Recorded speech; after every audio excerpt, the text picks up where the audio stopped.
শিগগিরই দল হিসেবে আওয়ামী লীগের বিচারের বিষয়ে আনুষ্ঠানিক তদন্ত শুরু হবে বলে জানিয়েছেন চিফ প্রসিকিউটর তাজুল ইসলাম। দুপুরে ট্রাইব্যুনালের সাংবাদিকদের কথা জানান তিনি। জুলাই আন্দোলনের সময় সংগঠিত গণহত্যা সহ মানবতা বিরোধী অপরাধের মামলায় আজ আওয়ামী লীগ নেতা মাহবুবুল আলম হানিফ সহ 4 জনের বিরুদ্ধে আনুষ্ঠানিক অভিযোগপত্র দাখিল করে প্রসিকিউশন। কাল অভিযোগ গঠন বিষয়ে আদেশ দেবে ট্রাইব্যুনাল 2।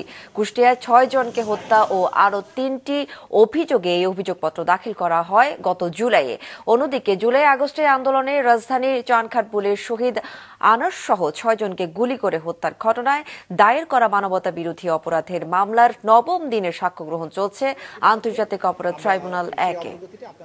যেদিন আমরা তদন্ত রিপোর্টটা দল হিসেবে আওয়ামী লীগের ব্যাপারে ক্রাইমস এগেইনস্ট হিউম্যানিটির অভিযোগে এনডিএম নামে একটি রাজনৈতিক দল আগেই একটা অভিযোগ দায়ের করেছেন, আমরা সেটার ভিত্তিতে তদন্ত ইনিশিয়েট করছি। সুতরাং বলা যেতে পারে যে এই মুহূর্তে আওয়ামী লীগের বিরুদ্ধে দল হিসাবে আওয়ামী লীগের বিরুদ্ধে অপরাধী সংগঠন হিসাবে তাকে বিচারের মুখোমুখি করার জন্য প্রাথমিক তদন্তের কাজটা আমরা শুরু করতে যাচ্ছি।